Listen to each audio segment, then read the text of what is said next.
What is the point of this video? Why am I watching this? I don't care. Okay. Do you see the Elon third party? Elon is not making a third party. That will never happen. You mark my words. It would require him to actually put effort into an actual thing.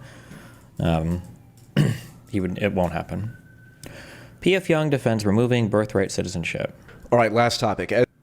I feel like I can already predict this entire argument for this. And the entire argument is just going to be a strict, completely devoid of context analysis of whether or not one should be granted citizenship based on being born on U.S. soil and without making any other historical or cultural considerations. He'll just say, oh, I can understand why this would be removed, which is true, but pointless to analyze anything that way.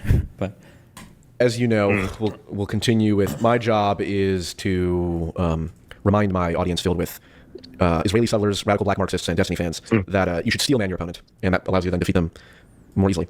In the bustling marketplace of ideas? In the bustling marketplace of ideas, well said. Trump is trying to repeal birthright citizenship. You can say this is racist and disgusting and fascist as they do with everything he does, which again makes it difficult to properly label things that he does that are disgusting and fascist, like the deportations of women and children and shit like that. But this makes perfect sense to me. There's not a single European country, not a single one. So we're starting off with the comparison to European countries, which again, I've already explained, that's not where our why we have birthright citizenship. So that's already a major faulty thing, but okay. As birthright citizenship in the way that we do. But did not our ancestors flee Europe to get away from stupid European laws? Here we go. Okay, yeah, okay. Were you some 90-year-old Southern? Oh, I didn't know. We fought a revolution. Cool. Okay, and I'm sure our ancestors said we should just have unlimited. So here's the argument for divorcing it from history or context, right? Now, keep in mind when conservatives like history, so for instance, with things like the Second Amendment, it's the most important thing ever. Or when we're overturning like Roe v. Wade, now the historical arguments are the most important thing ever. But machine guns and RPGs too. It's like the right to bear arms. They wanted grenade launchers in every school. That's what they wanted. They said that, isn't that? The 14th Amendment. First off, it was the 14th Amendment that gave birthright citizenship. Yeah, let's read the 14th Amendment, shall we? Please. Okay. Why do you defer to traditions and norms where I feel like in the past you would dismiss them entirely? It's a different layer to the argument.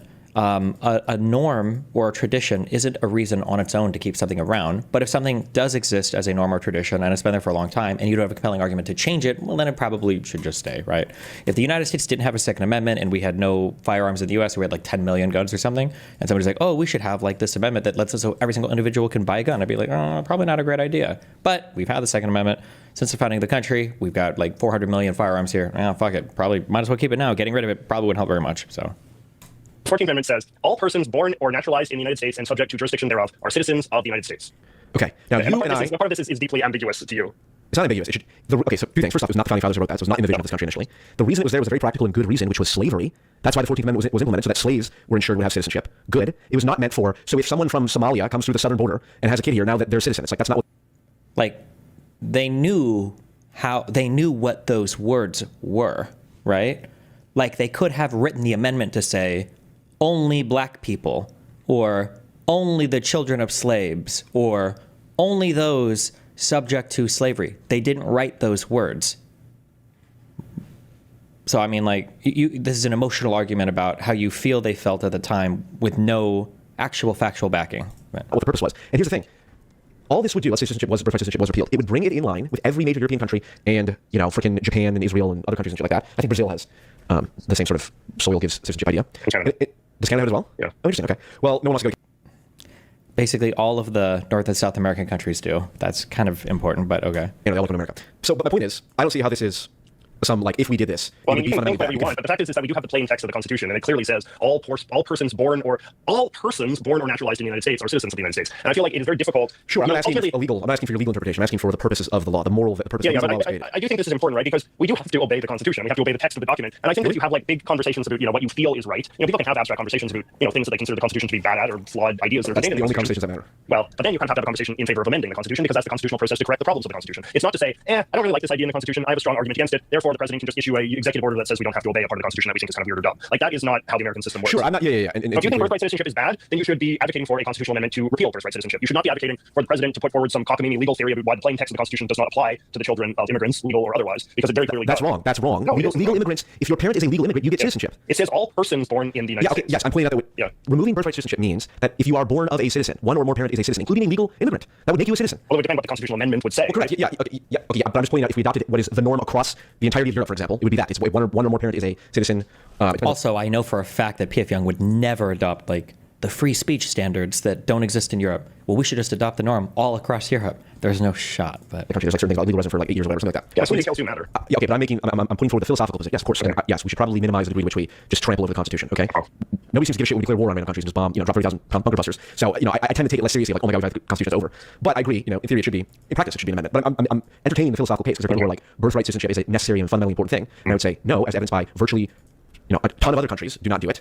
And it was very clearly that amendment was put forward to address a specific thing in history, which was slavery, which needed to be Why done. doesn't it say that? Why does it say yes, correct. Good job, JJ. Yes. That is the question. They knew what that word was. They knew what that word meant. They could have written that word into the amendment if they wanted to. They could have done that. Because people, believe it or not, are imperfect and lack the ability to look 200 years down the line. God.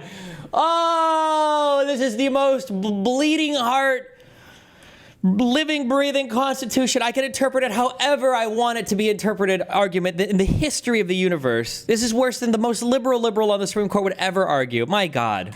I don't know. America in the 19th century had an awful lot of immigrants. I think that this was probably something they were aware of. In the post-Civil War age, there was more immigrants now, I think, as a percentage of the population there's more immigrants then as a percentage of the population than there is now. Huge numbers of first-generation people coming over from Ireland and Italy and Germany and all the rest of it. Right?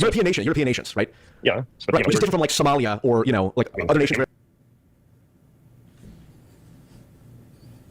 I don't even know how different it would have been from like Somalia, because weren't all those countries basically in the 19th century, weren't those like all fucking colonies anyway?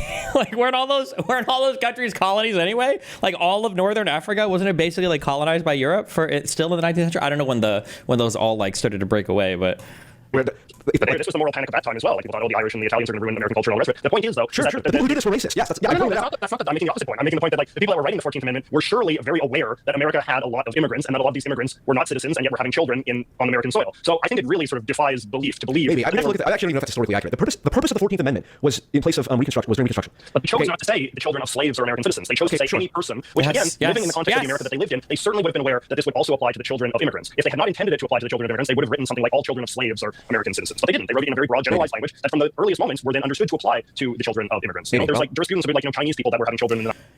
We beg you, stop giving these people the benefit of the doubt when talking to them. It's all just a non-stop Trump apology. People just need to learn more facts, learn more things. I'm hoping that in a few days, by the time we're at the end of this, this lab leak debater guy, it's impossible. It cannot be that I went to the most elite education establishment in the United States of America, which was just like a non-shit high school. There's something has to be going on here. Oh my God, the root claim guy. That's just not possible. How atrocious. We'll see. We'll get there.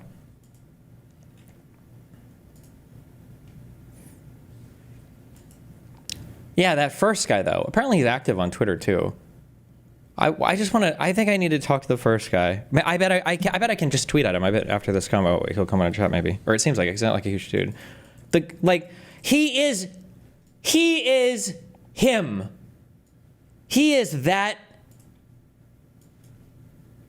reader. When people are like, oh, do your own research.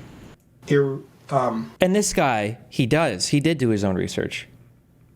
He's rational. He applies good reasoning through his process. He seems to have some sort of media literacy to go through sources and to make valid inferences. He has a decent grasp of like numbers and fallacious ways to employ statistics. This crossed into a couple of different domains. Like this, he's the guy when people are like, oh, do your own research. He's like, he did. But the other guy, oh my God. Oh my goodness, the other guy. What? And that other guy, that guy is the reason why, this is the reason why I ground everything out in examples now. Because people who are capable of giving this like very broad level, oh, make sure that you don't have confirmation bias or sharpshooter fallacy, or like the fact that he basically exhibited every single one of these early fallacious ways of reasoning things out, the way that he ended up dismissing all of these, and then the numbers when they asked him on like 3 different occasions, like, oh, Hold on, I gotta find this. So where did you get, I'm so sorry. If you weren't here last night for this autistic listen, you won't understand this. So what did you get the modifiers from for adjust for BSL2? How did you know to multiply by 2, 4, or 6? What is Sorry, what does the adjust for BSL2 line mean? He's like, Okay, so here you have the base factor by how much we will be increasing the odds for lab leak. So this is basically the ratio between the conditional probabilities, right? This is the conditional probability of the location being Wuhan under zoonosis. This is the conditional probability of the location being Wuhan under lab leak. yeah. So the ratio between them is how much you're gonna increase your odds. Mm-hmm. And for BSL2, we don't go for the conditional probabilities directly. We just say this is another increase of 4x. I mean, but what is that coming from? What You is that said- coming from? What Does it have to do 4x? with, you're talking about lab safety Yeah. questions? Where You're does the saying that four Yeah, come so from? this is What does that this is mean? the fact that Yeah. if we're talking about lab leak, then these people were handling SARS-2 in BSL2, Okay. basically not protecting their respiratory tract. That's Okay. that's. I might very- dive into very more of that later. Thank you. He has no idea. It's literally just random numbers. Also, I didn't harp on this enough yesterday. I'm sorry. I feel like a lot of this is like if you've worked with any kind of like estimates or numbers before, like you either know and you know, or you don't or you don't. Sometimes when I have people pitching projects to me, when I'm trying to budget out a project, I'll ask for 2 or 3 numbers. Okay, I might ask for in the software world, I guess you call this like an MVP, your minimum viable product. But I'll ask for like, give me a bare bones budget if I want to run this event. Okay, like what is the minimum I need to fucking have the event happen? And then give me like this is the budget that we would have for a good event, right? You have the staff you need, some extras or whatever, that's cool. And then in a dream world, let's say that I open my pocketbooks or we fundraise or whatever. What's like your ideal budget? Okay, give me this will get us like all the cool shit that we want. Okay, and then usually, I don't know how common it is in the business world, I guess, for people to pitch budgets like this. But when I have budgets pitched to me, I usually ask for like, give me 2 or 3 numbers. Okay, I either want like a good number and a low number, or like low, good, and ideal. If somebody were to come back to me and say, okay, well the good budget is 10K, and then the minimum budget is 7K, and then the ideal budget is 13K. And I'm like, okay, how did you get the numbers or whatever? And it's like, well, I just kind of like, I just do like one standard deviation, like above and below. And I'm like, what do you mean? Like, how much would you spend on staff? Well, in the good scenario, I'd spend 5K. Okay, and then what kind of staff would you need for the low? Would you spend 4K? In the ideal scenario, 6K. You're not like, there's not any kind of like actual assessment of the things that you're literally just, like what? All of the numbers that this guy gives, that's what he does. They've somehow like, I guess like calculated like a standard deviation, and that's what every single thing is, right? So it's the funny thing is that when they give the weighted average at the end of all the numbers, it's literally just the impartial estimate because everything is away by the exact same distance, right? Like for SARS-1 prior, low 0.3, impartial 0.5, high 0.7. Oh, it's minus 0.2 and plus 0.2. Or here, minus 0.05 plus 0.05. Or here, minus 0.025 plus 0.025.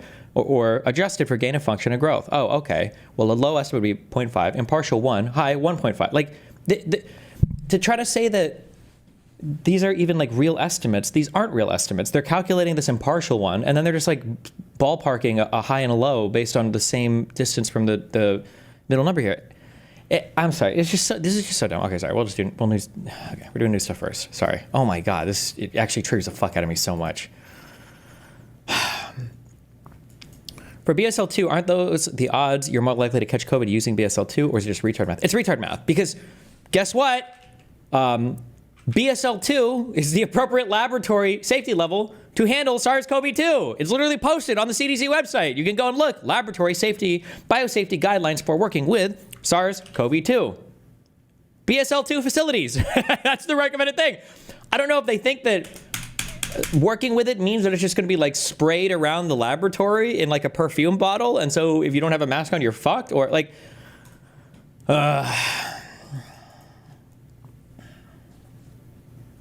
but I don't know. We'll get there.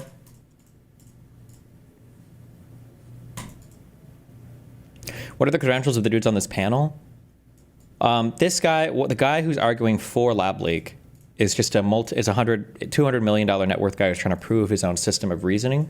And then the other guy arguing against it is like some comp sci bachelor degree guy who hikes on mountains.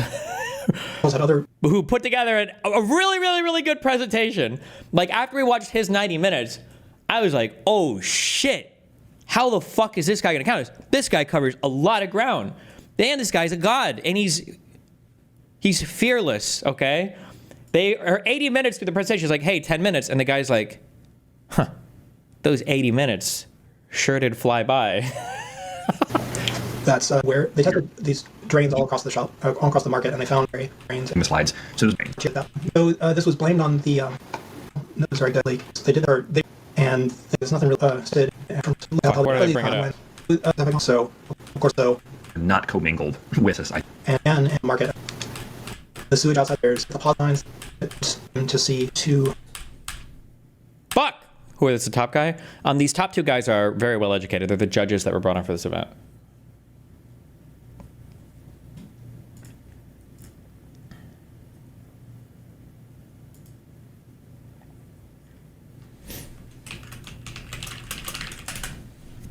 You can see the timer on the top left. Oh, I didn't realize that is a timer. Mapped, and I think it's actually one ends Felix. Is it a 10-minute warning or 15 minutes? Again, go with it once they get through February, but I think that's like city. So marked here, but the Main Street drains also, all of these test positive through February, but I think that's like city sewage at that point. So of course that's going to test positive. I can't see the clock the way I'm viewing this. How many minutes have I gone through? Oh, you're at 10 minutes remaining. 10 minutes remain. Oh wow, to go fast. So this was blamed on the. They go fast. They're 90-minute opening statements. The bathrooms? Unfazed! He's unfazed! This guy had to get his glasses on halfway through the presentation. Here he's like, this fucking nerd. Does he know who the fuck I am? I have a lot of money. And then like 20 minutes later, he's like, oh shit. He's like, wait a second. What's going on here? And then he has to get a ringer for the for his second part of his presentation. But we'll get to that. This is so boring. I'm making this sound so much more exciting than it actually is. This is very, very, very boring, okay? But I love it, okay? Now, yesterday I started to get the idea. I might just fucking spend a month going through, because fuck the media right now, and fuck the news. It's boring as fuck. I might just go through every single one of the, the conspiracy theorists all ended up being right. And it's like, well, actually, were they right on literally fucking anything?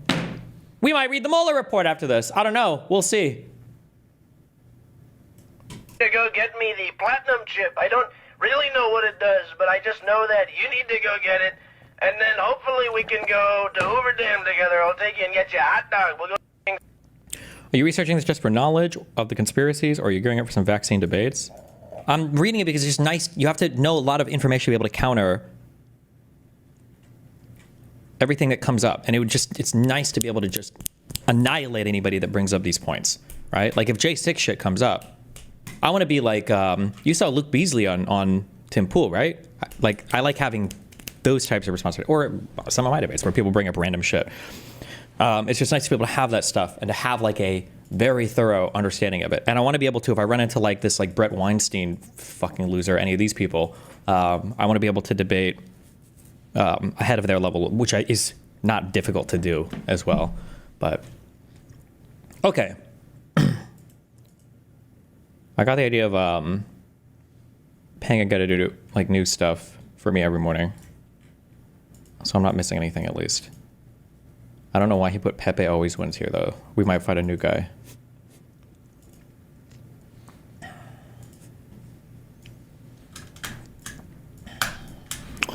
Kilmar Abrego Garcia describes severe beatings and psychological torture in Salvadoran prison. Abrego submitted a harrowing and detailed account of abuse after the Trump admin illegally deported him. Allegedly illegally. I don't know if that's been settled yet.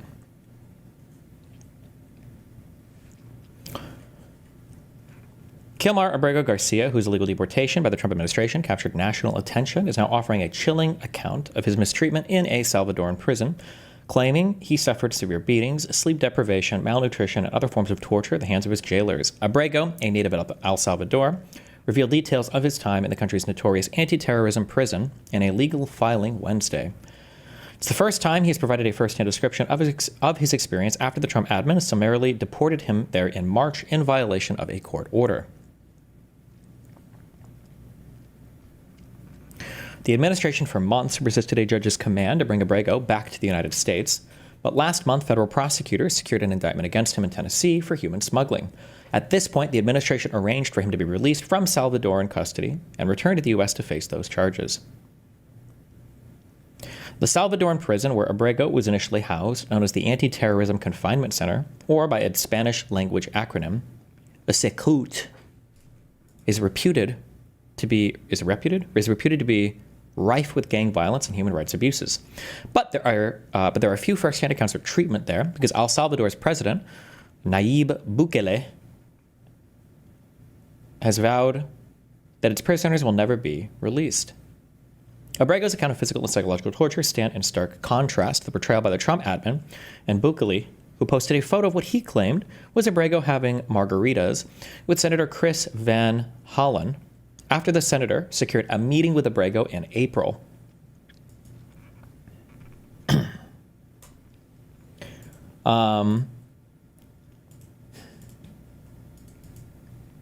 God, I hate repeating anything I haven't dug into myself. I've heard it said that in like the Vietnam War or in Korea or in places where you have like American POWs that get captured, they were supposed to have like a first in, first out policy of prisoners of war.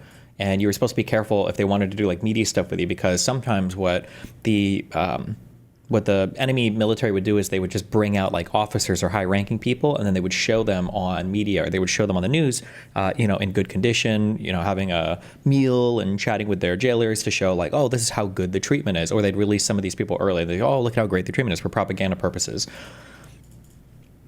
So I feel like this is kind of similar to that, where they bring him out. It's like, oh, look, he's doing fine, Yeah, this is why John McCain refused to leave. What a guy.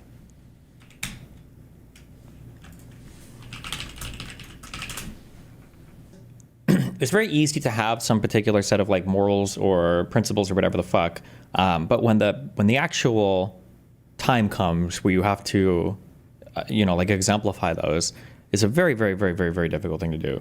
I can't even imagine being in that situation. Like, I'm pretty sure.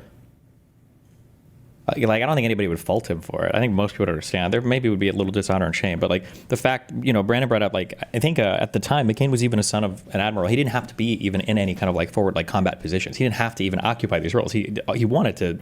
So McCain 08 timeline looked like. It wasn't even close, but it's an interesting thought experiment. It would have been fucking horrible. We should be very lucky. We're very glad that he didn't win presidency, okay? With Palin as the vice president, the Tea Party would have been fucking supercharged, and he probably was more hawkish than I would be. I don't think it would have been good. I don't think that would have been a good presidency. But he was a man of honor, at least. He was like a better... Triggered, sitting across from this actual fucking demon cunt who can't help but suck off Trump over and over and over again while claiming to care about our troops. And our safety and our sovereignty. And I don't know if any of you, I hate PICA. Your parents are serving in the Air Force. I'm just curious, if you cared about vets, did these comments bother you? If when I Trump care tried to go to about Arlington vets, and do a photo if op I there. care about vets, yeah, if really, you do, did these comments bother you? If I care about yes, vets. if you cared about vets, so I'm asking you. And she sits here and virtue signals over. What a fucking demon. What an actual inhuman fucking demon to stand next to that guy as your president, as your presidential pick, right, as VP, and I don't know. Yeah, I don't know. Someone in chat said that I'm an Army vet, and when the moment Trump disrespected McCain, he lost any chance of ever getting my vote. Trump is trying to cut the hell out of the VA right now. Yeah, that was one of the moments in the primaries where I think even my parents said, because Trump was not I don't think he didn't have that much popularity at the time, where people were like, oh, he's done, this guy's out. I think. Wait, did they? No, actually, wait, I don't know if my mom did say that. I don't know. Actually, wait, no, I don't think I remember my mom saying anything about that. Because she was making excuses for the grab him by the pussy thing, too. Maybe this was after he'd already won the primary? I'm not sure.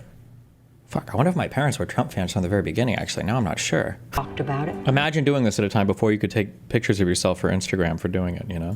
See, my mom said, grab him by the pussy, just boys talk. That's what my mom said. It's locker room talk. And I'm like, Mom, I've told this story a million times. She cried about the Bill Clinton stuff. She cried. My mom cried.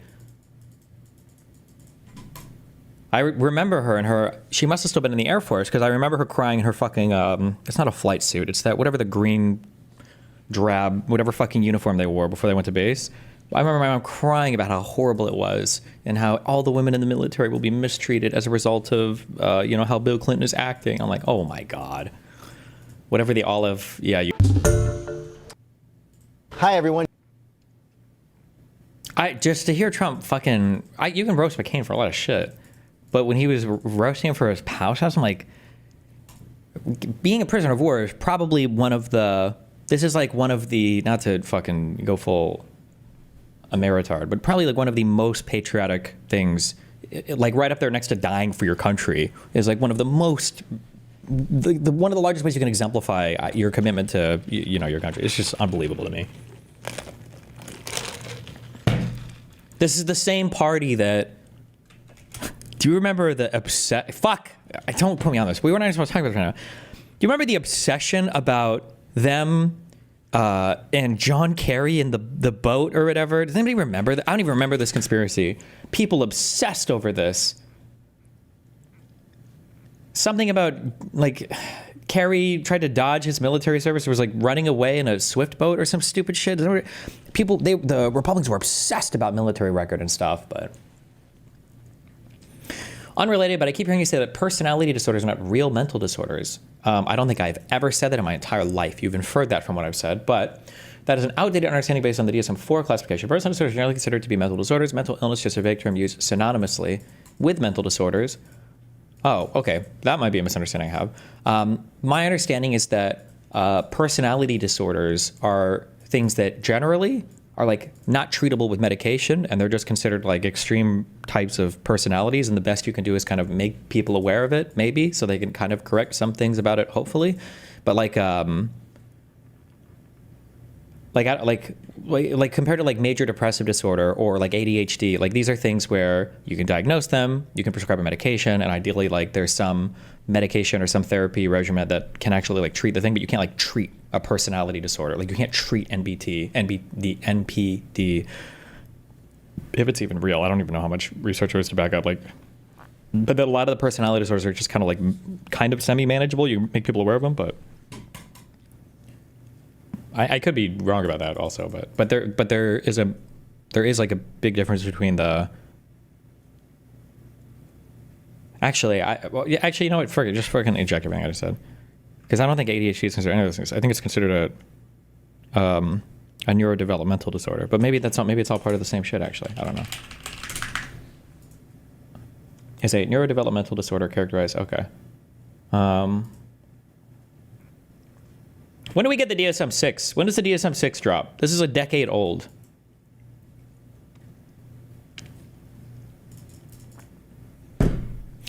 Some personality disorders can have symptomatic relief with some medications, but really the mainstay is CBT or DBT or... Okay, yeah, sure, okay.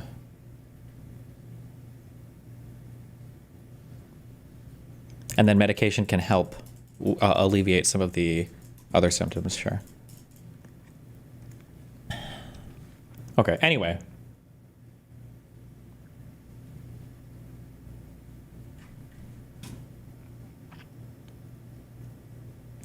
Abrego said that he lost 31 pounds at CCOT in his first 2 weeks there, and he reported witnessing and suffering harrowing violence and abuse. Nobody knows or cares anything at all about weight. There's no possible way that he lost 31 pounds in 2 weeks, unless he literally came back completely and totally dehydrated, and he went in weighing 300 pounds. But Abrego's lawyers presented his account in a 40-page proposed amendment to a lawsuit over his deportation. Asked about the court filing, a spokeswoman for the Department of Homeland Security accused the media of falling all over themselves to defend Kilmer Abrego Garcia. The media's sympathetic narrative about this criminal, illegal gang member has completely fallen apart, yet they continue to peddle his sob story, the spokeswoman said. Remember what I said about, I think, resonance. I think this is what I've settled on. I think resonance is the big theme for why the conservative media apparatus works so good. And all the other parts that I've identified, they're just part of this, okay? When they say that Abrego is a criminal, right? We have a spokeswoman for the Department of Homeland Security saying it. We've heard Pam Bondi say it a million times. We've heard Donald Trump say it a million times. We basically got the president of El Salvador to say it a million times. All of the alternative media people that we see on Twitter, everybody says it a million times. It's that message echoes. It resonates so much with every single person in the conservative apparatus about him. Yeah, we've heard Asmongold say it. Abrego allegedly entered the U.S. illegally around 2011 and had lived in Maryland for more than a decade. Why isn't this called Maryland? For more than a decade, when the Trump admin deported him, the deportation violated a 2019 order from an immigration judge who barred the U.S. from sending Abrego to El Salvador because he faced a danger of gang violence there. The Supreme Court noted that the deportation was illegal after a Justice Department lawyer admitted that the deportation had been a mistake. I think this lawyer was fired for admitting that, by the way.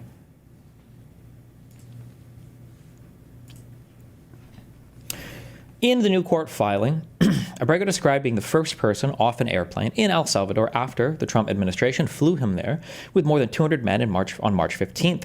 He recalled bright lights illuminating the airfield and cameras trained on him while officials forcibly guided him, shackled in chains, to a bus. The next day, Bukele triumphantly circulated cinematically edited videos of the deportees being handed over to Salvadoran authorities. I don't like this. This standard needs to change, okay? My way of linking things is better, and the way they used to do it on forums or whatever, I don't like this. When I see something said, triumphantly circulated, cinematically edited videos, I expect to click this link and see the fucking videos. That's what I want to see. I don't even know if the videos are on this fucking page. I don't like these linking standards, okay? Who works at CNN? Change them. Or Politico? Change them. This sucks. The officials repeatedly struck Abrego in the head, his lawyers wrote, summarizing his account. He observed a U.S. immigration agent communicating with the Salvadoran officials to confirm the identities of the Salvadoran nationals on board before the bus departed. The lawyers continued. Yeah, there are court docs released of this. I don't know if they quote any of them here, but oh, look, my news guy included it. The news guy is Radian in chat. Yeah, so if you think he sucks at his job, make sure to say that. Oh, Radiant. Radians is what you would set your ops calculators in if you wanted to fuck with them before class. Kilmar Abrego Garcia offered his first account of the severe beatings and other abuses he suffered while jailed in El Salvador, in El Salvador's notorious Sicat prison.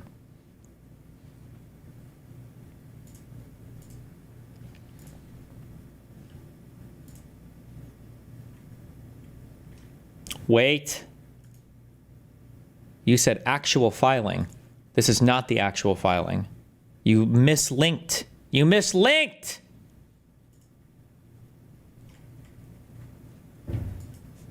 Okay, I'm looking for a new article collecting guy. Radiant is fired. Ask the fire. Stop. Let's not stop later. What is this?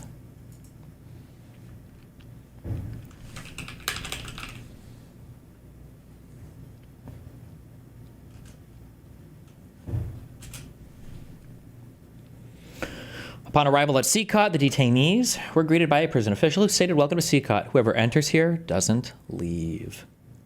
Plaintiff Abrego Garcia was then forced to strip, issued prison clothing, and subjected to physical abuse, including being kicked in the legs with boots and struck on his head and arms to make him change clothes faster.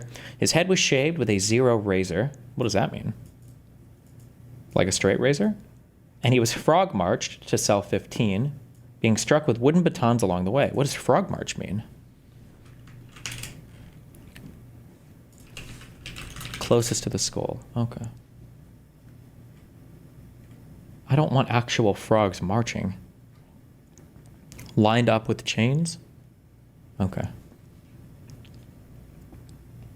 The following day, plaintiff Abrego Garcia had visible bruises and lumps all over his body. In cell 15, plaintiff Abrego Garcia and 20 other Salvadorans were forced to kneel from approximately 9 p.m. to 6 a.m., with guards striking anyone who fell from exhaustion.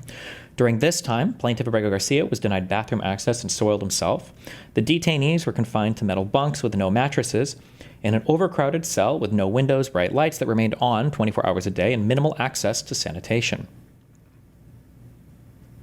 After approximately 1 week in CCOT, prison director Osiris Luna and other officials separated the 21 Salvadorans who had arrived together. 12 individuals with visible gang-related tattoos were moved to another cell, while plaintiff Abrego Garcia remained with 8 others who, like him, upon information and belief, had no gang affiliations or tattoos. Or gang tattoos, they mean, right? Because Abrego has tattoos, right? As reflected by his segregation, the Salvadoran officials recognized that plaintiff Abrego Garcia was not affiliated with any gang, and at around this time, prison officials explicitly acknowledged that plaintiff Abrego Garcia's tattoos were not gang-related, telling him, "Your tattoos are fine." While at CCOT, prison officials repeatedly told plaintiff Abrego Garcia that they would transfer him to the cells containing gang members who they assured him would tear him apart. Indeed, Abrego Garcia repeatedly observed prisoners in nearby cells who he understood to be gang members would violently harm each other with no intervention from guards or personnel. Screams from nearby cells would similarly ring out throughout the night without any response from prison guards on personnel. He dropped from approximately 215 to 184 pounds.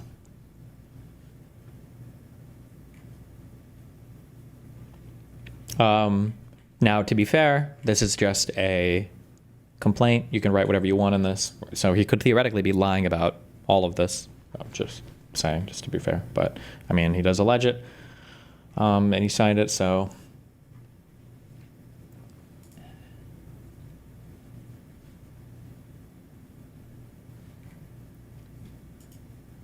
Frog marching in Sika. Mute because it's annoying.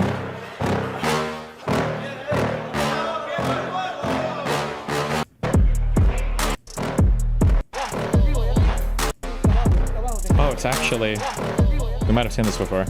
I feel like I've seen this on Twitter.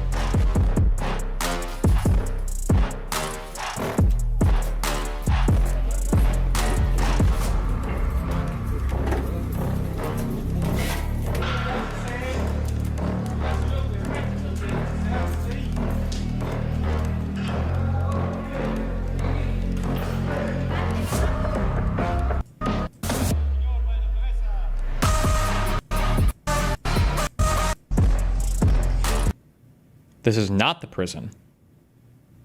Oh, this is 3 years ago. I don't remember when they did do all the prison stuff. The big prison meme. Well, it was longer than 3 years ago, right? Well, to be fair, I guess the linker didn't say this was the prison. He just said this is frog marching.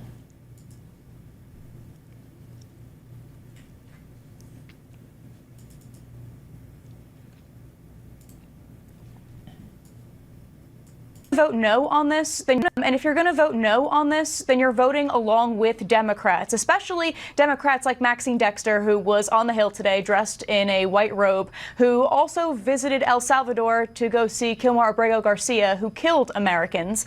This is something that a lot of people are passionate about passing. If you're not siding with Republicans, then unfortunately you're siding with Democrats, anti-American. And if you're based and true. You know what I just realized? I think I kind of sort of was stumbling onto this before. I just couldn't give it a name. Do you remember when Amy sided with Roberts and the liberals against Trump after his weird 52-day speech thing?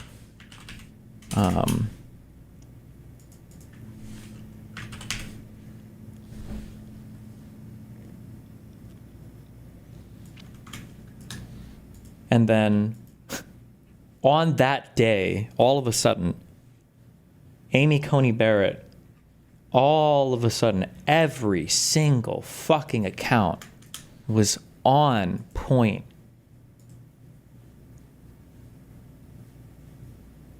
Justice Amy Coney Barrett couldn't even hide her total contempt for Trump for 2 seconds at End Wokeness.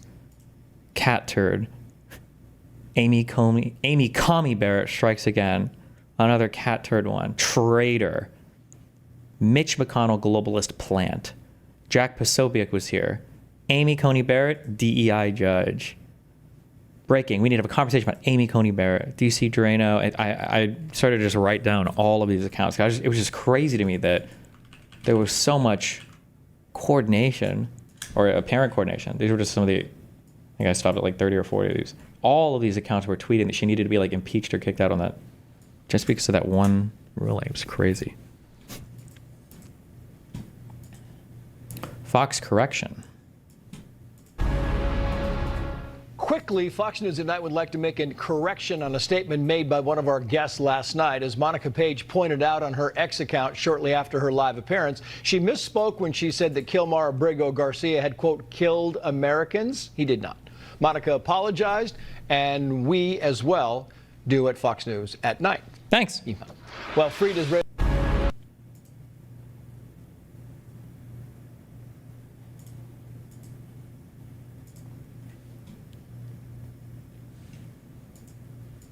I doubt it's deliberate coordination. It's almost certainly the system of cult-like obedience. Yeah, I don't think it's like necessarily everybody is deliberately coordinating. I think that you can explain it through other like cultish type or just very single-minded focus type things, but it's still like equally scary. That might even be more scary, I guess.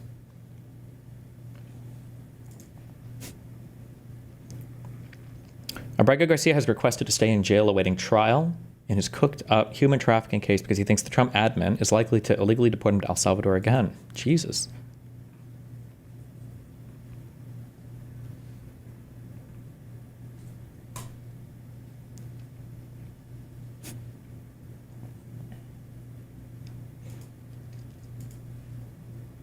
The one big, beautiful bill. Somebody floated the idea that the reason why Trump called this the big, beautiful bill was because he wanted to take the BBB acronym or something from, did Biden's like Build Back Better or whatever? Or am I making that up? Or what was the other BBB?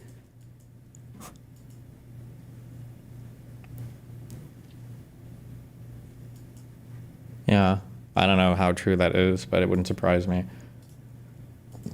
Wasn't there something else, some other stupid acronym thing that we thought that he might have been fighting on several months ago? What was this? Where it seemed like he wanted to do a thing, but I think it was...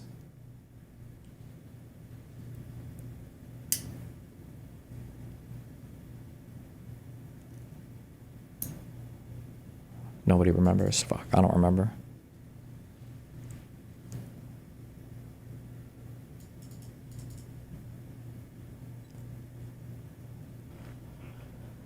How Trump got his big, beautiful bill across the finish line. President aides oversaw last-minute blitz of meetings and phone calls with Republican holdouts. You've run out of free article. Fuck you. How many of these news things am I subscribed with?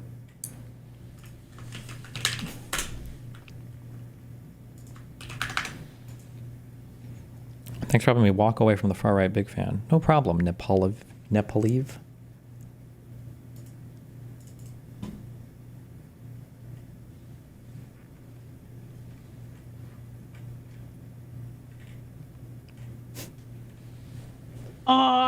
Base? Okay.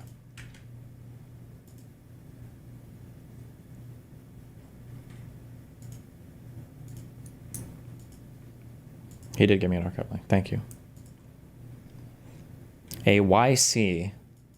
What does YC stand for? Something crypto? Startup claimed it built a cheating tool in 4 days, but they actually stole it from an open source project called Cheating Daddy, which is literally a clone of Cluely, the $15 million A16Z-backed startup building a cheating tool. Okay. Oh, Y Combinator Fund startup.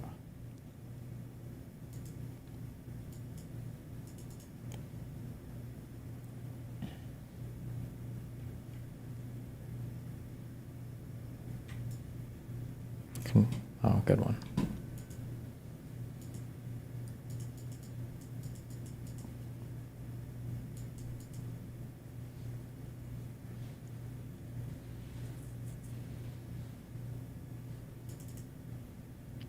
Don't delete your latest tweet.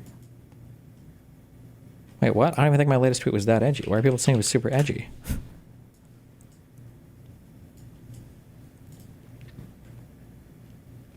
A16Z is Anderson Horowitz at Destiny.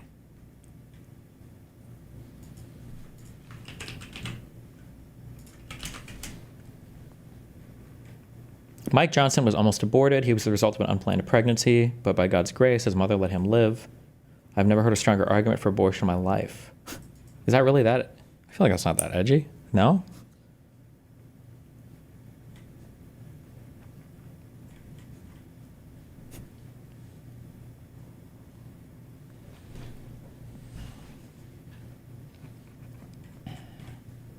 Wait, your archive link doesn't work either. Radiant?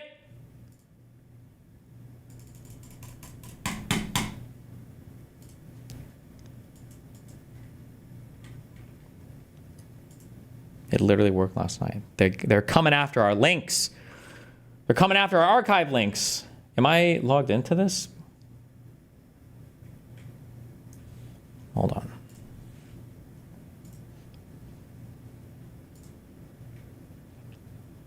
Buy side from Wall Street Journal. Stephen Bunnell, subscribe today. How much does this shit cost? $3 a week for 1 year. Oh, sure, fuck it. Okay, whatever. Just open the terminal. Wait, what do we get for terminal? What does a terminal get us?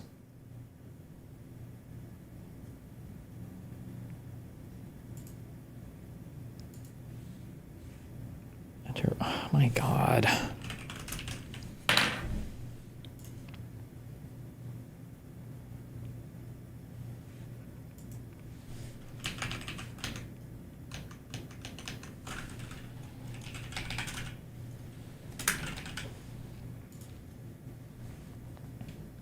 No.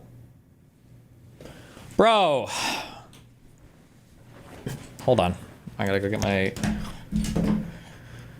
credit card. 1 sec.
I messaged you to buy a Bloomberg terminal like a week ago. You so need one? Isn't that just to give you like the latest like stock ticker updates or whatever? Isn't it like $10,000 a month? Or is it 10K a year?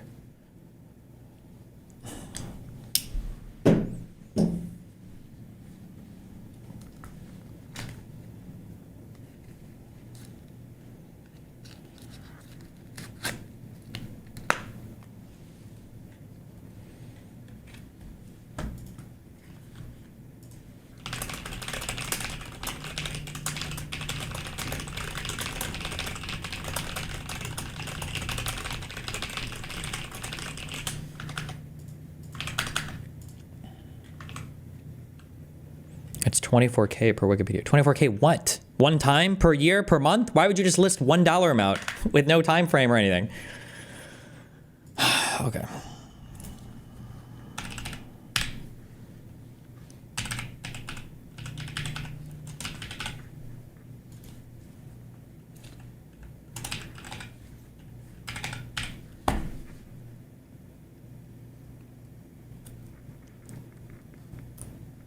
You'll be charged $12 plus tax every 4 weeks for the first year, then $38.99 plus tax every 4 weeks thereafter. Wow, great. Good marketing scheme. Thank you.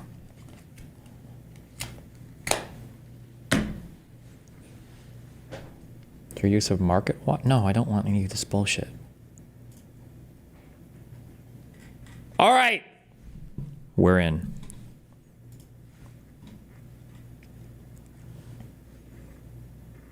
I still have ads? I pay for your website, you still add me? What the fuck? Why?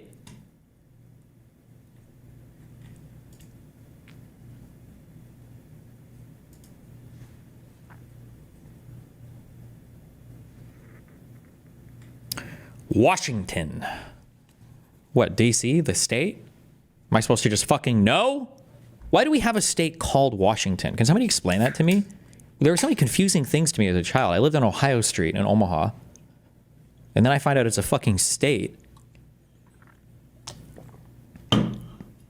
We had a place in Nebraska, in Omaha, like a neighborhood or like a place called Exarban, which is Nebraska spelled backwards. So I thought every state would have like some place spelled backwards. And then we have a state called Washington and the capital is Washington, D.C. Why?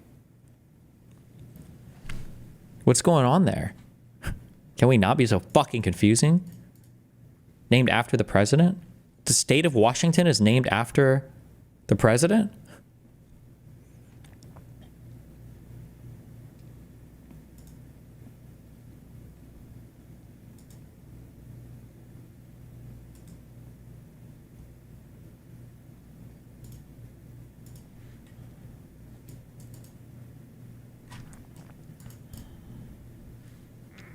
Also,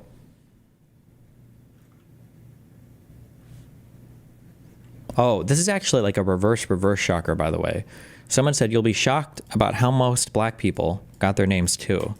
So there was supposedly a cringe clip where somebody was bringing up like something about their dad's last name, or somebody made fun of them because they were like, oh, like your black parent had a last name that was like a Jefferson or something like that. And supposedly the meme counter is that that's probably because some white slave owner raped your mom and she had a baby and that's why they had the last name. But I think somebody emailed me this. So I don't know how true this is. I think somebody emailed me and said that actually the vast majority of black people that have last names like that is because when they were freed from slavery and they could take their own last name, they just named themselves after like old presidents and stuff. That's not... it wasn't because they were all raped by slave owners or whatever. I don't know which one of those are true or not, so. Just assume whatever position is optimal for whoever you're arguing against at the time. A handful of House Republican holdouts were unhappy with provisions in Trump's Rape the Poor bill. But if Trump blessed any changes, the mega bill would head back to the Senate to face additional scrutiny and potential opposition. So the self-described deal maker in chief started making deals. In a last-minute blitz of White House meetings and phone calls, I need a ring, ring, ring thing for my soundboard for Trump's phone calls. Trump offered to use his executive authority to address the concerns of conservative lawmakers who worried the bill didn't do enough to cut spending and destroy our ability to practice renewable energy. Great. Why, like...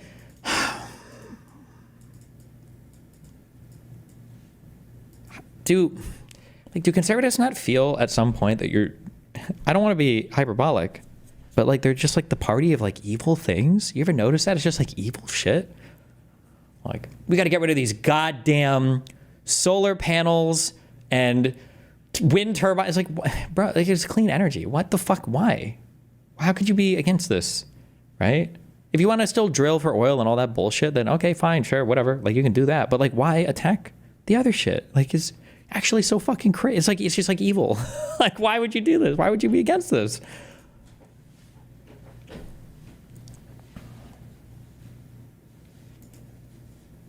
Trump and his advisors said they would explore new tariffs on parts used in wind turbines. Why?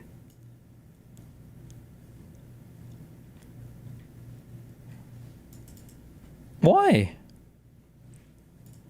And potentially slow permitting for some renewable energy projects, according to lawmakers. The offer was aimed at placating Republicans who were angry that the Senate gave wind and solar energy projects more time to start construction before becoming ineligible for tax credits.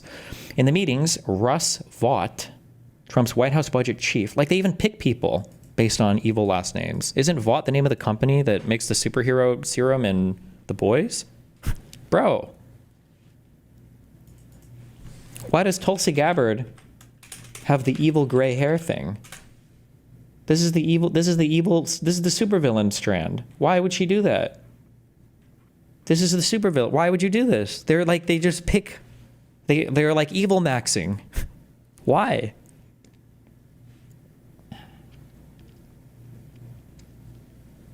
In the meetings, Russ Vought, Trump's White House budget chief, also reassured lawmakers that the administration would use its authority to limit spending, according to people familiar with the conversations. Trump and his advisors have argued that Trump has the authority to refuse to spend money appropriated by Congress, a contention likely to be tested in court. I mean, they destroyed USAID, right? Oh, also, somebody pointed this out to me when I had that dinner a few nights ago.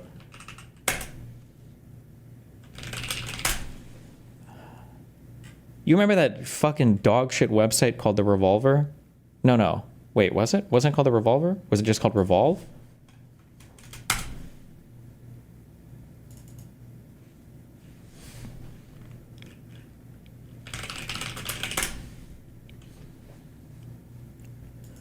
We did the whole Ray Epps conspiracy digging. Did they delete these articles? Wait, was it called Revolt?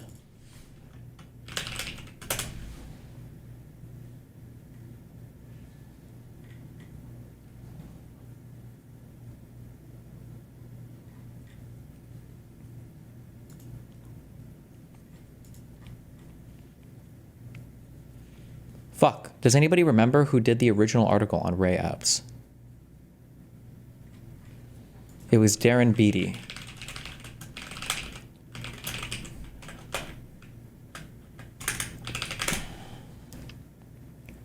Revolver News. Okay, I don't know why these are deleted now, but he wrote all of the unhinged articles about Ray Epps, and he was the guy who perpetuated that, right?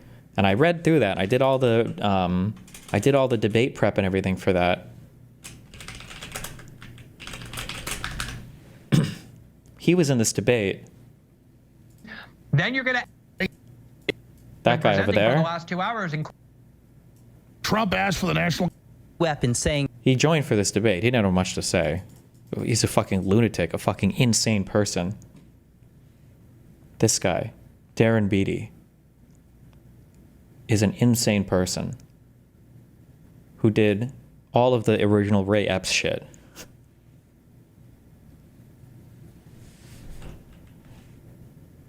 Did you guys know that this guy is the second in command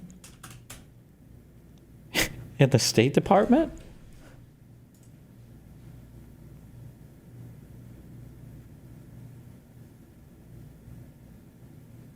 Oh, wait. Senior official, Undersecretary for Public Diplomacy. Oh, no, wait. He might be second in command in the Department of the State Department. My bad. Never mind. Okay. Oh, okay. The person who told me this was incorrect. That's good at least, though. That's also still incredibly crazy that he has any position at all. But okay, so he works for the Undersecretary for Public Diplomacy in the State Department. Whew. Somebody's trying to tell me that he was the under. There's a name for the second under the cabinet member. Okay, well that's good at least. But bro, this administration is just fucking unhinged. It's crazy. Holy shit.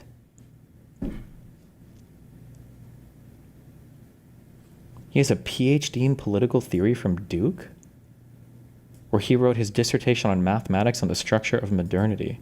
He has a BS in mathematics? Wait, what the fuck?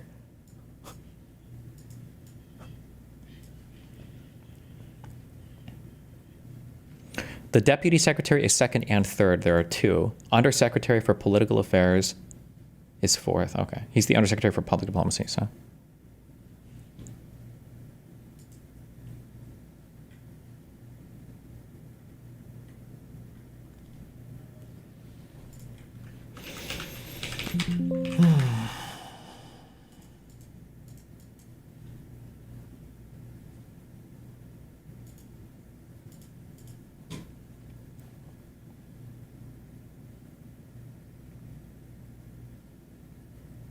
Trump's vague promises and cajoling paid off when the House passed the legislation on Thursday afternoon, underscoring his iron grip.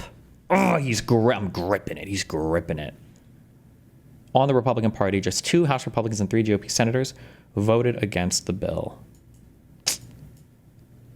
We live in a one-party duopoly, though.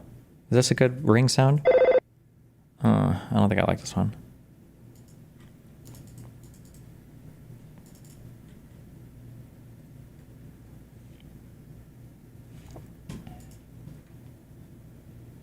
It was the latest instance in which threats of Republican dissent melted away in the face of Trump's popularity inside the party. I think I have more power now, Trump said, reflecting on the difference between his first and second terms. The end result of the negotiations is that House Republicans handed more authority to the executive branch, accepting legislation they had blasted hours earlier and trusting that Trump would solve their problems.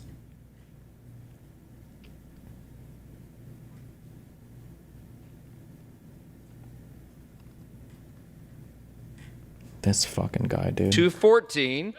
The motion is adopted.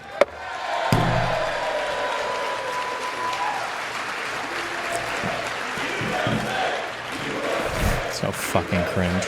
We are going to make this country stronger, safer, and more prosperous than ever before.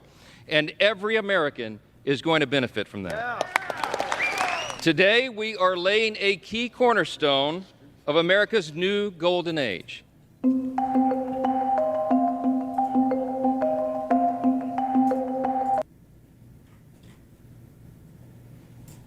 Remember what happened when Biden said that they were going to cut Medicaid, right?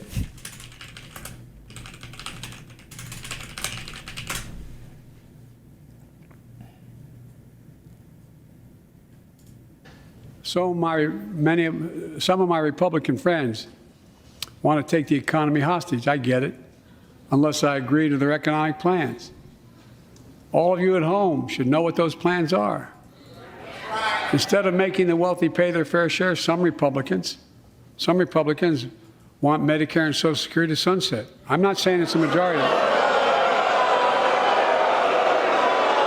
Let me remember. Hold on. You hear this, right? You hear that, right? Social Security to sunset. Hold on. I'm not saying it's a majority. You hear that, right? Let me give you, anybody who doubts it, contact my office. I'll give you a copy. Standing and shouting like the demon Satan spawn they are. I'll give you a copy of the proposal. I cannot believe. You know what? Here you go. I'll give you a path, okay? Not that any socialist gives a fuck about what I think. If you're a socialist and you want to primary Dems, if you're trying to sell it to me, just tell me that you want to primary anybody that voted yes on censuring the Al Green? Was that his name? I would say, you know what? Fuck him, dude. I cannot believe that any Dem hopped on board to censure this guy. I cannot believe that. He did get censured for this, yes. You mean these people? No, none of them did. No, because the Democrats aren't pussies. Right? You don't see Biden telling people, decorum! Decorum! We need decorum. We're going to start kicking you guys out. If you guys are mean to me, we need decorum in here. Congress doesn't vote. Well, I'm glad to see you. No, I tell you, I enjoy conversion. You know, it means if Congress doesn't keep the programs the way they are, they'd go away. Other Republicans say, I'm not saying it's a majority of you. I don't even think it's even a significant. And Biden would caveat like this so many times, but the cum slurpers like Joe Rogan and these other cum suckers, all these stupid, disgusting fucking centrist podcasters, the Alexi Friedman, all these other guys, right? You remember when Alexi grilled me on his podcast? And he's like, what about when Biden did the speech with the red background? And it's like, he literally says over and over again, I know it's not all Republicans. It's not all conservatives. I don't think it's even a majority of the party. It's not all people. It's just these people that deny the outcome of the fucking election, right? Which is not good. Right? And he even does it here too, right? I know it's not a majority of you guys. He tried so hard to be diplomatic, and at the end of the day, it didn't matter to any of these fucking blood-sucking parasitic leeches. You can say, I'm not saying it's a majority of you. I don't even think it's even a significant, but it's being proposed by individuals. I'm not politely not naming them, but it's being proposed by some of you. Look, folks, the idea is that we're not going to be... And that's what they did. Yes. Give me my tax money back. Hell yeah. This might be the first time in the history of Congress that we're going to pass a debt ceiling hike before the midnight deadline. Good job. Trump's last-minute push began at 5 a.m. Wednesday, and it said and included a 2-hour meeting with lawmakers at the White House, followed by a litany of phone calls late into the night.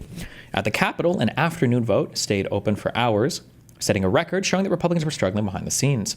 We had the president himself, we had the vice president, we had attorneys and agencies answering questions, House Speaker Mike Johnson said as he chugged a Celsius energy drink Thursday morning. The vote came to the Capitol to discuss spending issues with members directly.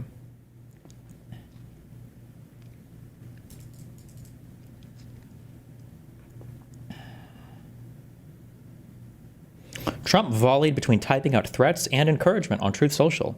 Quote, "What are the Republicans waiting for? What are you trying to prove? MAGA is not happy and it's costing you votes." Trump posted on Truth Social shortly after midnight on Thursday. Trump also made a public example of Massey, sending a warning shot to other lawmakers that resistance wouldn't be tolerated. The president unloaded his cum on Massey last month after he refused to give him back shots, threatening to back a primary challenger against him. Uh-oh. In a middle-of-the-night phone call early Thursday, Trump appeared to ease tensions with Massey. According to people familiar with the matter, Massey declined to comment on the call.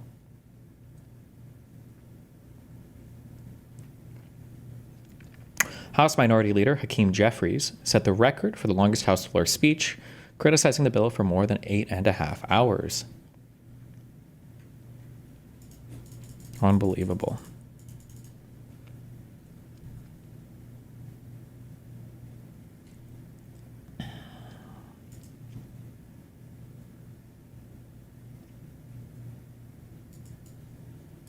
What the fuck?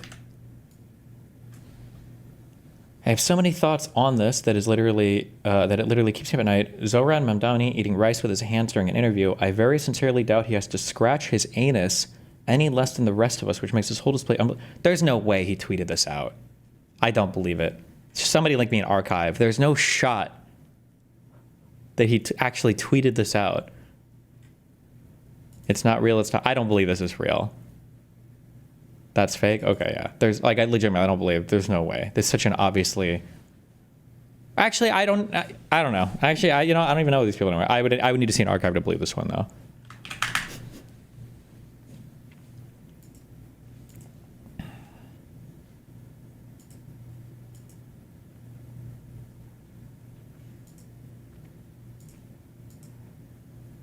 The Krugman article that we read on this budget is, I think, sufficient.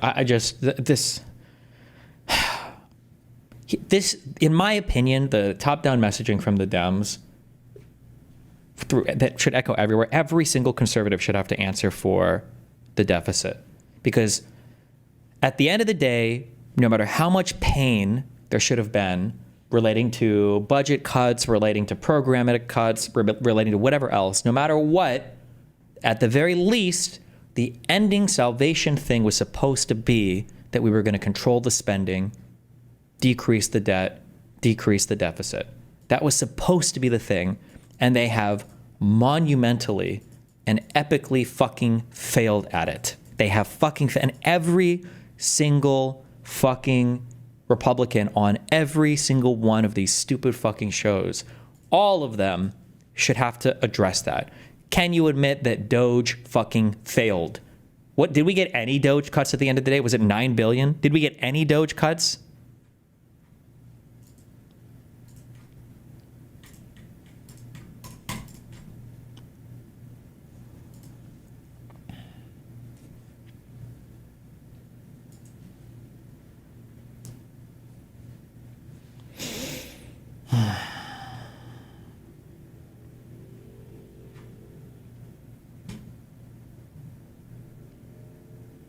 Tax cuts now, benefit cuts later. The timeline in the Republican mega bill. Republicans deferred some of their most painful spending cuts until after the midterm elections. They always do. Just like how the withdrawal of Afghanistan was calculated to be outside of Trump's term. They always do. Remember, all these experts on social media were totally wrong about Trump tax bill 2017. Wrong about what? What were they wrong about? They were totally wrong on tariffs 2025. Wrong about what? What were they wrong about? What do you think people were wrong about?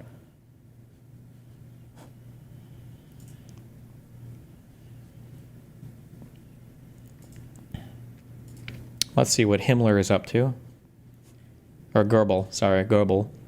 Congress just passed the most populist, pro-worker, pro-American, pro-sovereignty, pro-freedom, and pro-growth legislation in American history. It's not even, it was a fucking budget, barely. It's not even a budget. The agenda President Trump campaigned on and won a historic mandate to implement is now the law of the land. The golden age is here. I love how this guy can just lie and tweet out misinformation with impunity. Have you heard anything out of Tom Bilyeu? He's actually going to be in town in like 6 days. We're going to do a show or interview downstairs.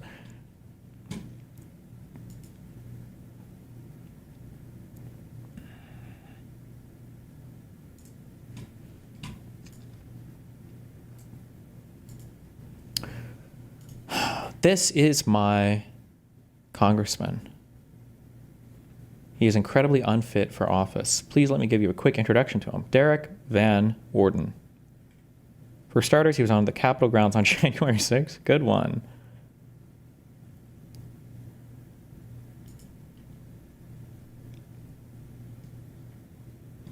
You may recognize him from when he made national news for cursing out Senate pages. There aren't many things that get bipartisan support in D.C. anymore, but Derek's actions were so unprofessional that Democrats and Republicans called him out. According to a transcript written by one of the pages and obtained by The Hill, Van Orden said, "Wake the fuck up, you little shits, and get the fuck out of here. You're defiling the space." He reportedly also called the teenagers jackasses and lazy shits. Since the incident, the congressman has refused to apologize for his outburst, insisting that he was protecting the integrity of the Capitol Rotunda. Senate, oh, a page is like an aide, kind of, right?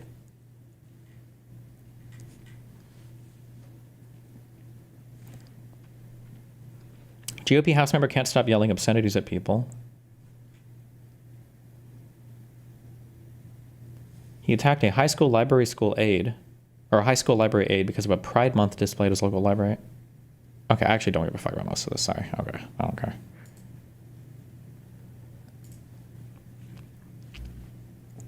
Republicans tout taxes. Democrats point to Medicaid cuts. Also, I love how the tax cuts also are... the tax cuts are Schrodinger's tax cuts also, just so you know, right? When they want to talk about like the budget, there are no tax cuts. This is the same taxes that we had before. So the budget shouldn't even be taking into account any type of like increase in the debt or deficit because we already have the tax cuts. But when they're talking about passing them, now they're new tax cuts. Just so you guys know, there are no new tax cuts, except for, I guess, the no tax on tips things that passed. The only thing they did was they solidified the 2017 tax cuts that Trump did. That's all they're doing. I don't think the rates are changing at all now. They're just making those permanent. Wait, did they get rid of the tax on overtime as well? Did that actually survive? God, it's such a random, stupid... Hold on.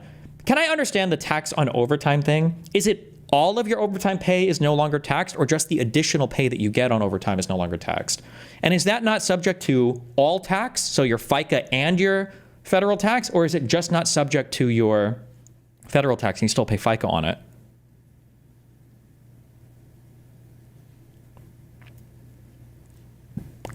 Tax on overtime and tips passed, but tax on Social Security remained? Are you sure it remained? Because I thought I got an email from the SSA saying, hey, Donald Trump slurped up your Social Security tax, so you don't have any anymore. Hold on. Am I crazy? Am I hallucinating this? Let me check.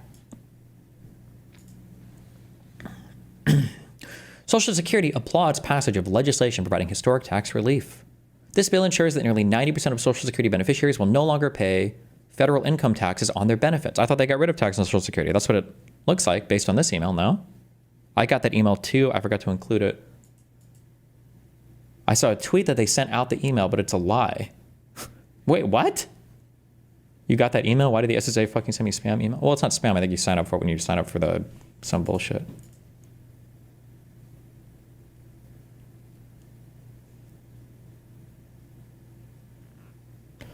Not from the USA, but don't these types of tax cuts end up reducing how much you get in Social Security/pension, screwing over these types of workers?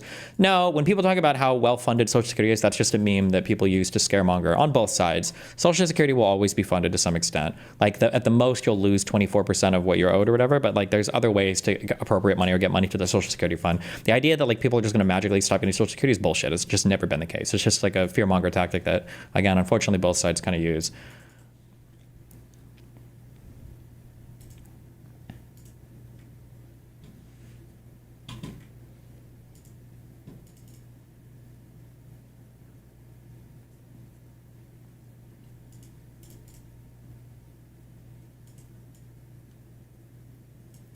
How do they fund it if there's a reduction in tax receipts? Well, one, you can always just lend more. You can always make more money, right? You can just borrow to do it, which they would do because they have to. And then two, you still have Social Security income coming in from people that pay their FICA taxes, and that Social Security income it doesn't go to the general fund. It goes to a Social Security account.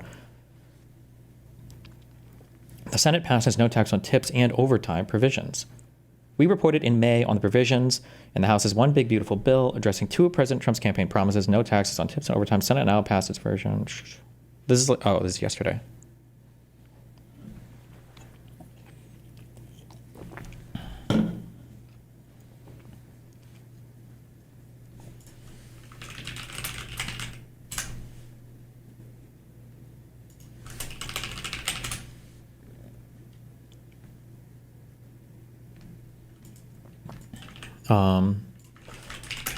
Let me make sure I understand. SALT deductions is when you deduct away the money that you pay in state taxes doesn't go towards your federal tax income. Is it like what is it like? What would you call this? An above the line deduction? Does that even make sense? You have gross income, and then your above the line deductions are deductions that give you an adjustable gross income. The adjustable gross income is what your tax rates are applied to.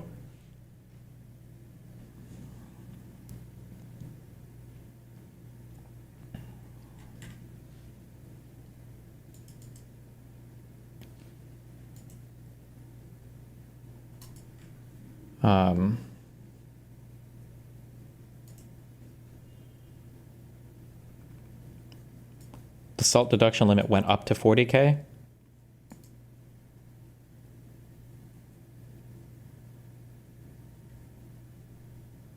Why would they increase this limit at all? Doesn't this just fuck over blue states? Don't you want a SALT limit or whatever? Or maybe they just want to cut all taxes, I guess? I don't know.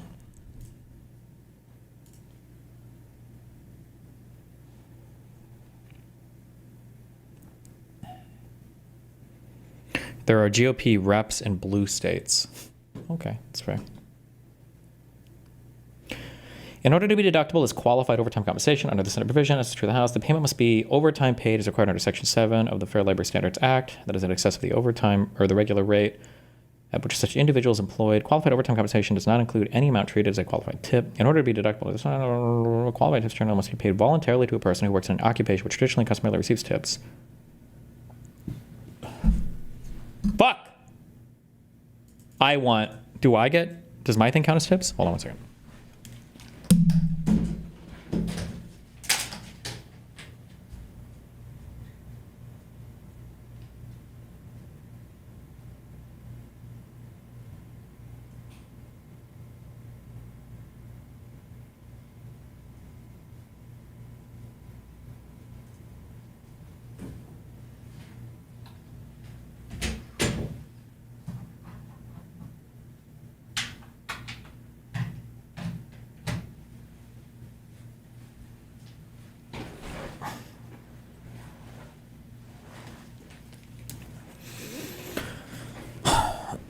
You earn too much to qualify? You don't know what my on tax or my paperwork earnings is. On the book earnings.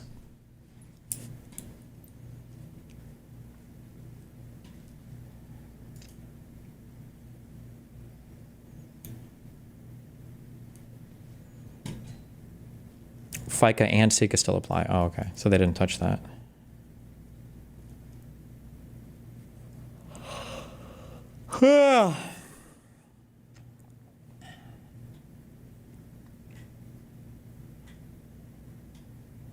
Well,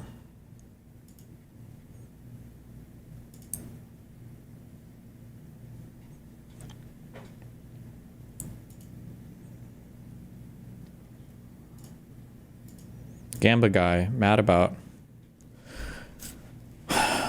the gambling thing? Politicians are projecting that this stupid gambling tax is going to bring in $1.1 billion in extra revenue over actually a 9-year period. Here is why they're wrong. They're actually not going to bring in anything, in my opinion, and how they could make 50 times as much as they're trying to in a way that gamblers will be happy with.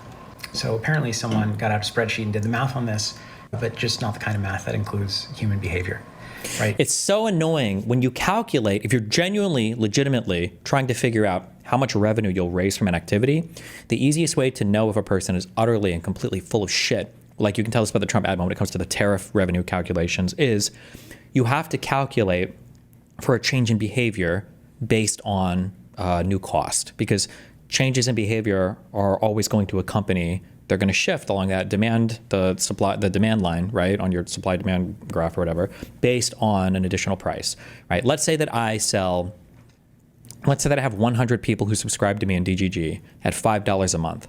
And I go, okay, well, I just realized something. I could become a millionaire if I just charge $10,000 per sub. So now instead of 100 subs at $5, I'll have 100 subs at $10,000. So instead of making $500 a month, I'm going to make $1 million a month. That's awesome. Boom. And then you're there, right? Now, anybody looking at that will go, well, hold on. There's probably going to be a dramatic change in consumption if you increase the price. When it comes to the tariff income calculations, they would do this thing where they go, well, here's all the trade we have. Now we're taxing it at 3%. And now we're going to make this much money. It's like, excuse me.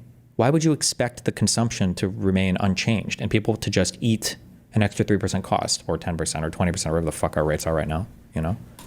Gamblers are not locked into a spreadsheet. They're going to change their behavior if you change the taxation laws. First of all, many are going to quit.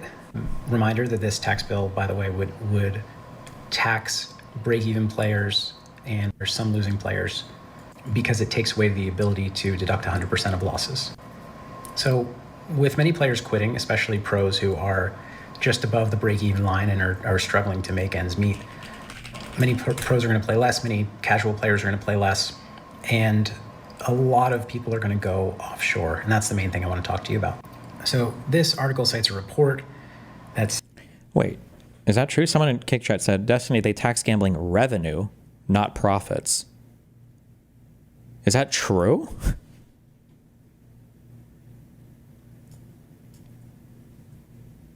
Says that 74% of all gross gaming revenue, GGR, that Americans generate for operators is going offshore. If you look here, only 23 billion is captured by legal regulated platforms, while a massive 67 billion.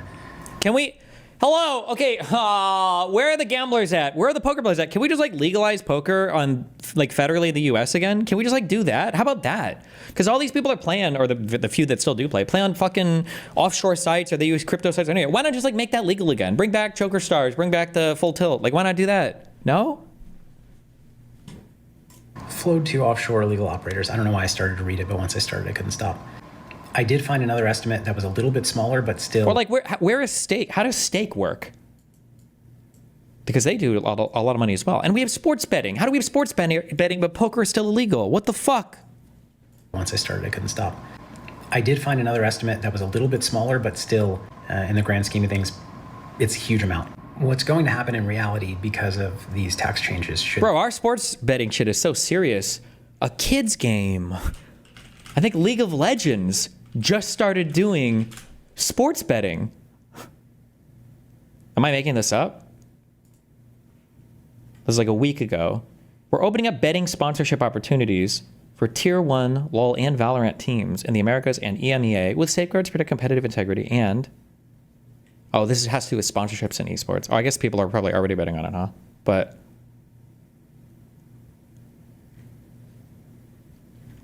But now they're taking sponsors for them. Like, why not just... I don't understand why poker... Or I don't even know what the illegal part is exactly. Is it was the illegal part or the thing that made it illegal just like depositing, withdrawing money? I don't know. It's cringe. They go through and stick is that more players will move from the regulated gaming sites to offshore ones or bookies in person, and they will underreport their actual results. So the 130 million a year that is supposed to be coming in that spreadsheet is going to pretty quickly drop.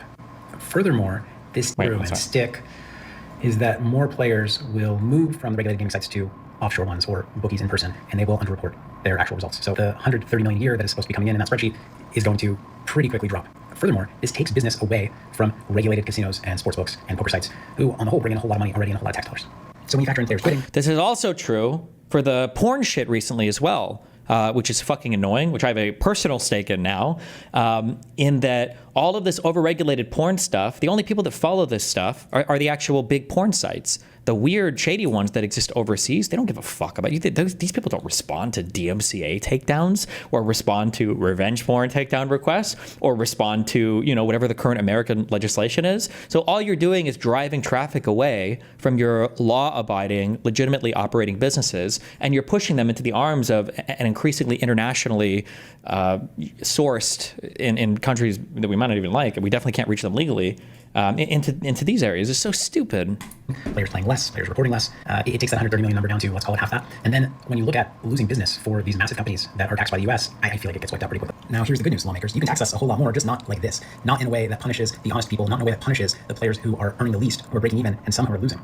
I'm going to run through my own spreadsheet here that probably, like the lawmakers' spreadsheet, took me 20 minutes to make. So these are inexact, these are imprecise, but directionally, it should paint a picture for you. So starting with the top of this, by my count, 7 states allow online casino, 8 states allow online poker, 32 states allow online sports betting, which is an interesting disparity that we don't even talk about right now. If you look, I actually use the more conservative numbers. I use conservative numbers. That's fucking retarded, okay? The top of this, by my count, 7 states. 7 states allow online casinos. 8 states allow online poker. 8 states allow online poker. 32 states allow online. 32 allow sports betting, which is the lamest type of betting also. And fuck all of you, fantasy sports and all whatever bullshit. You guys, I hate all of you so much. It's the lamest, cringiest. God, sports ball, sports ball, I want to suck off my favorite sports ball team, football, basketball, It's the most boring type of fucking betting. God, I hate all of you fucking losers. Let me play online poker. Sports betting, which is an interesting disparity that we don't even talk about right now. If you look, I actually use the more conservative numbers. I use conservative numbers in a lot of cases because I didn't want to massively overstate this. Whether I did or didn't, I don't know. You can see here that the regulated GG, this is only the second video I made like this, pointing at sheets with green screen, so I'm pretty bad at it. You can see here that about 20 billion GGR was generated by regulated sites, and that led to, in the end, 3.4 to 4.4 billion taxed right now between the players and the operators. And this is per year. Now, if we look at offshore, it is a much larger market. In this example, I'm estimating 44 billion. And here with taxable GGR, this is if we regulate all of these online gaming options nationwide. I decided to estimate that a sliding scale over the period of 9 years of 30% to 50% recapture, which recapture just means how many of those players would then shift from the unregulated sites to the regulated sites, and we get to tax that revenue. I thought this was a fair way to look at it because over time, it'll take some time for more people to shift, plus for sites to get up and running. Now, blah, blah, blah, math, and it ends up with an extra public take, that means extra tax revenue, of 8.6 billion per year. Can't you play online poker in Florida?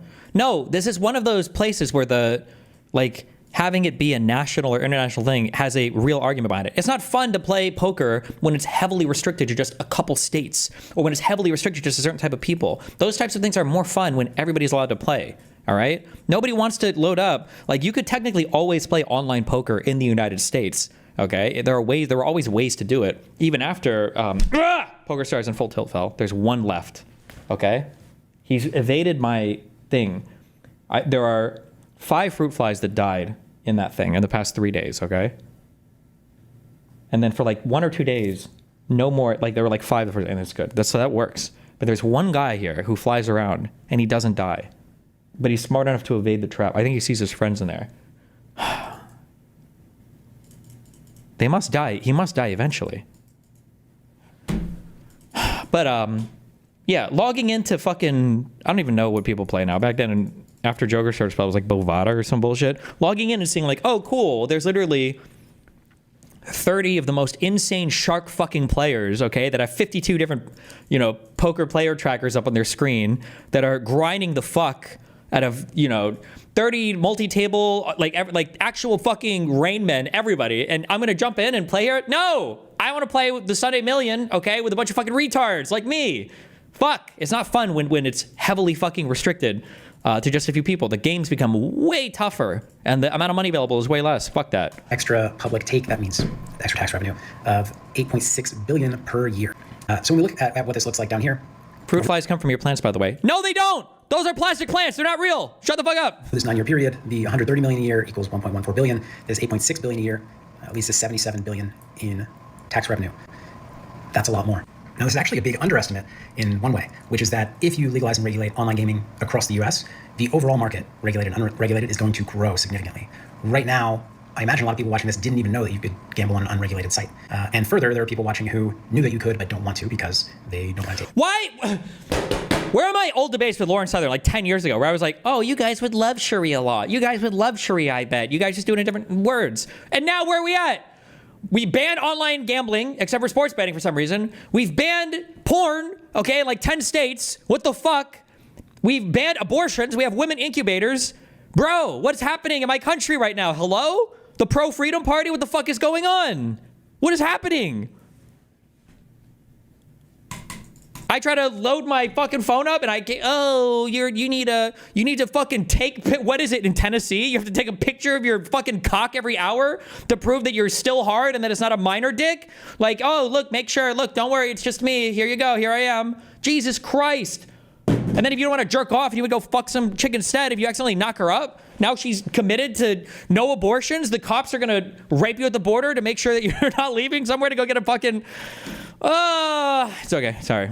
Take the risks associated with that. Now the way. And then if you're depressed because now you've knocked up 20 chicks and your life is over and you can't do anything, you want to just go online and grind out some poker with your friends, you can only bet on sports. What is this country? And then these same degenerate, hellspawn, Trump cum-eating fucking demons have the audacity to say, well, Europe doesn't have freedom like we do. Europe doesn't have our American freedoms. They don't have the same freedom that we have. Eat shit, dude. Want to because they don't want to take the risks associated with that. Now, the way to sanity check that estimate is that 20 billion generated in the regulated market in a year with only 7 states having online casino. Online casino is the biggest revenue generator out of these 3. So bring that to another 43 states, a whole lot more money's gonna come in.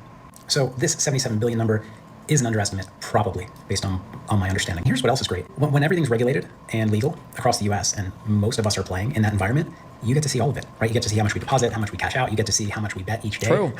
I'm not entirely against sports betting, but the fact that online sports betting has become too common, I truly think it's bad. It's going to sink a lot of people into it. You want the honest truth. But now this would have to be a whole other conversation after federally regulating it and federally legalizing it. What, in my opinion, what should probably happen is if you want to do sports betting or any kind of gamble or bet related site, then you have to submit a tax return, and your maximum deposits to the website are going to be limited based upon your income for the year. And then once you've exceeded that cap, there's some federal database that, you know, this person's blacklisted, they can't deposit anymore, and you're limited per year for what you can deposit on those sites. I think gambling is one of the worst addictions you can have and one of the worst things you can fall into. But I don't even think we would be able to pass that, so. How much we won each day, how much we lost each day. You get to see all of it, which I know you love. Now, I don't want to speak for the entire gambling community, but I can speak for myself and for most of the people that I talk to. We want transparency. We want fairness. We want you to make this legal across all of the states, and we want you to track what's happening. We want to bring the tax dollars back here to the US. We are in large part not opposed to taxation. We're opposed to ridiculous taxation on people who lost and people who broke even. What I think lawmakers tend to not realize is that this is even worse than showing your ID for porn lympheo. Wrong, because there's nothing wrong with fucking masturbating to porn, okay? Consumption of porn, if you want to look at a video and jerk off, then that's fucking fine. There's no compelling reason. Well, we didn't read the 60-page Supreme Court ruling on it. Maybe I will after our COVID thing. I don't think there's a compelling reason to create a special list or to do special things related to pornography. Gambling, I think there is a very strong public interest in regulating people in terms of how much they can deposit on gambling platforms. I think there is a highly compelling reason to do that from a public standpoint. Every unreasonable restriction you put on the gamblers themselves or the gambling operators in the US, these are the big gaming companies, every restriction that you put on them hamstrings them in their competition with the unregulated operators, right? The unregulated operators that don't have to pay US tax, so they have a higher profit margin. The ones that don't have to follow these deposit rules, which are, many of them are good, to be clear, but don't have to follow some promotional rules that I think are not so great, so they get to offer better promotions to the players. So these operators who are paying you a lot in tax, not only are you restricting their access to most states, I know this is not the federal government doing this per se, but you are, even in the states they're in, making it harder for them to compete, harder for them to win over players and bring those players into the regulated market. Whereas allowing these already big companies to grow significantly is going to lead to a lot more jobs, a lot more money for the sports leagues, for example, a lot more in advertising in general, and a whole bunch of other stuff that I probably don't understand because I'm a college dropout who doesn't watch the news. So instead of trying to make $1 billion... Definitely disagree. There's definitely a public interest in over-porn consumption. No, there's not. That hasn't been demonstrated. That there's this huge porn addiction scandal epidemic in the U.S. No.